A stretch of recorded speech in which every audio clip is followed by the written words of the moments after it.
So thank you all for coming. I know there's several experts in electricity here. I don't really consider myself one of them, but I'm going to try to tell you a little bit about the way we think about these problems in economics. So this is loosely based on a paper that Mama and I wrote called the Public Economics of Electricity Policy with Applications to the Philippines. It's available on the University of Hawaii Economics website under working papers.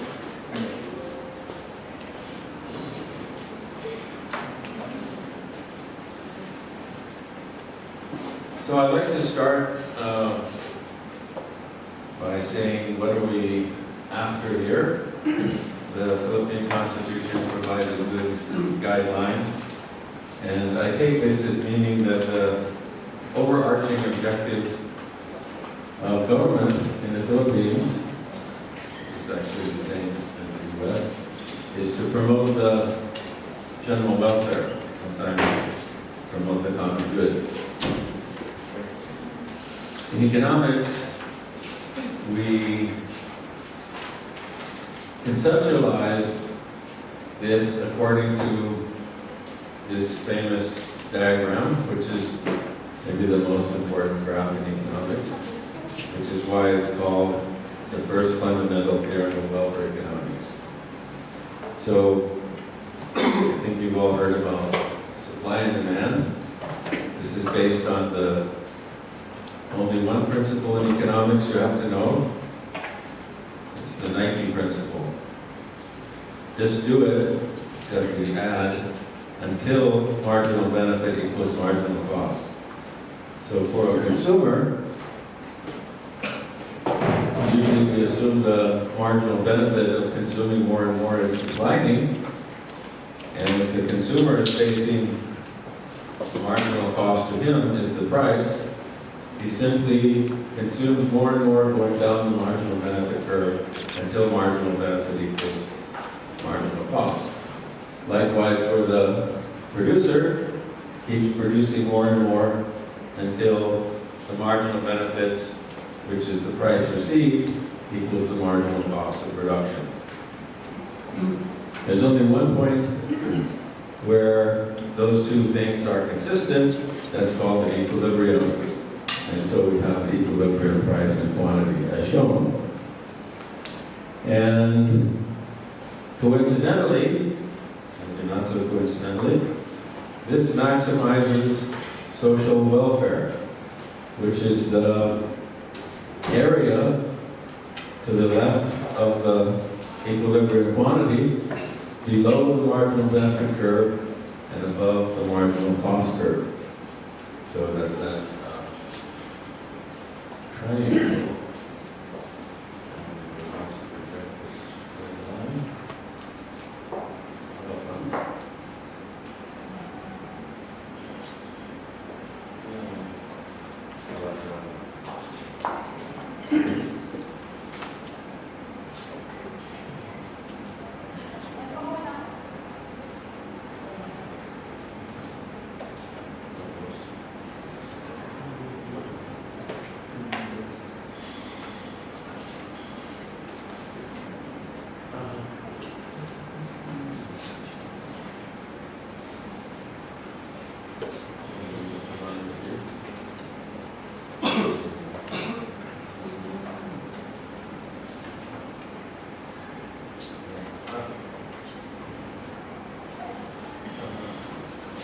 Okay, so anyway, this area of this triangle is the maximum welfare that you could possibly get. That is where the marginal social cost equals marginal social benefit. So that's welfare economics. Now,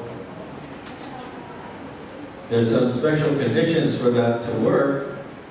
That the market gives you the welfare maximum, including there's no externalities, things like pollution spilling into the atmosphere.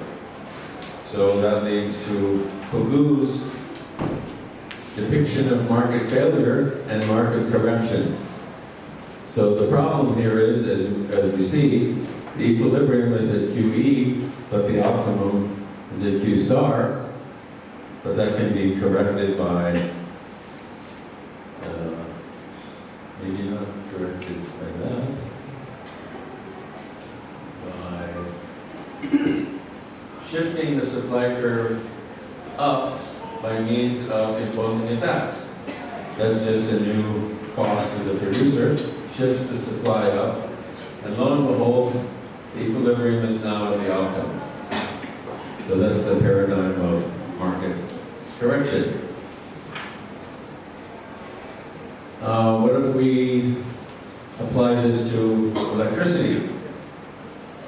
So let's say we have two sources of generating electricity, a tradable good, coal, and a non-tradable good, renewables.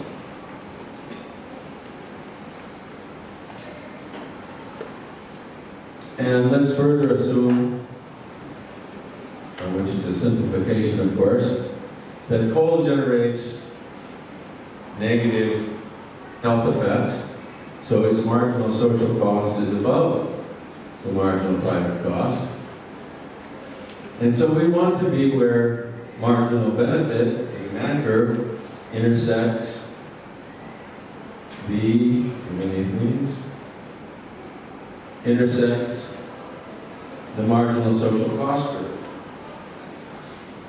So what we're going to do, what we want to do is go up this supply curve and then go over the marginal social cost curve to this E star, the optimum. How do we do that?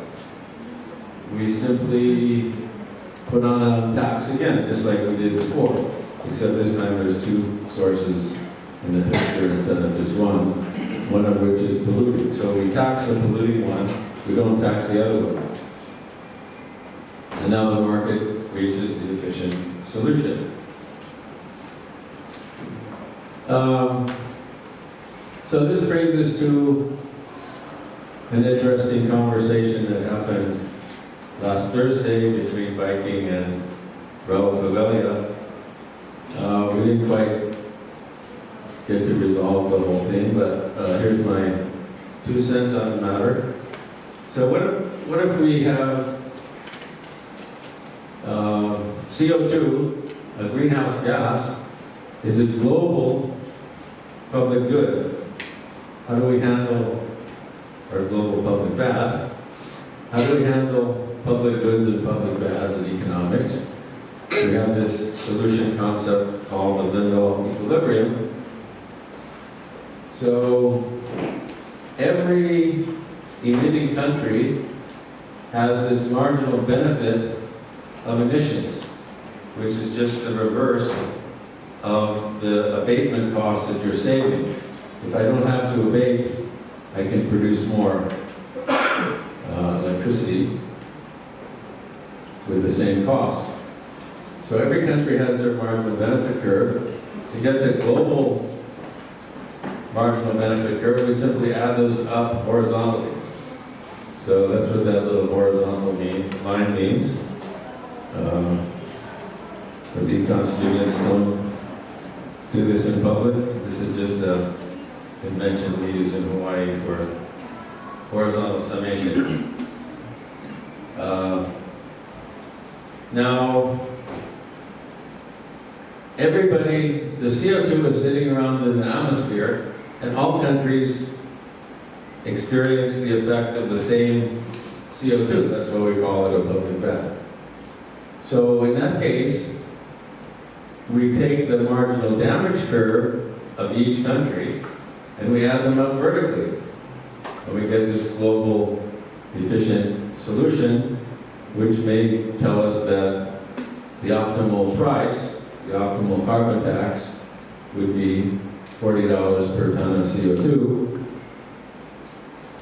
And then, of course, we have some optimum quantity as well.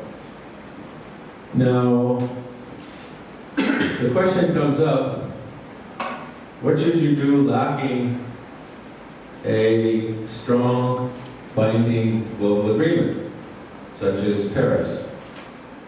So what we should do, according to Nordhaus, in an AER article he wrote about 15, 20 years ago, is you should, in the meantime, operate according to the solution where your own marginal benefit intersects your own marginal damage cost. And it turns out, for those that have heard about the Nash equilibrium, the Nash equilibrium is actually a tiny, tiny bit more than that. But without getting into reaction functions, we'll just, it doesn't matter for the Philippines. For the US, a large country, it matters more, a little bit. But so we have this privately rational solution when there's no strong and binding agreement, and then when there is a binding agreement, we have this different solution. And that would, of course, cause the Philippines to cut back on their production of CO2 once that agreement is in place.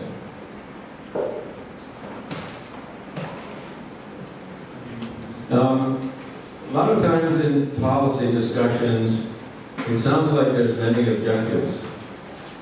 And one of those often thrown out is sustainable development. So I just want to run through what does sustainable development mean in economics. And again, the Philippine Constitution provides a hint, because we want to secure the blessings of democracy to ourselves and our posterity. In the US, it's very similar. Secure the blessings of liberty to ourselves and our posterity. So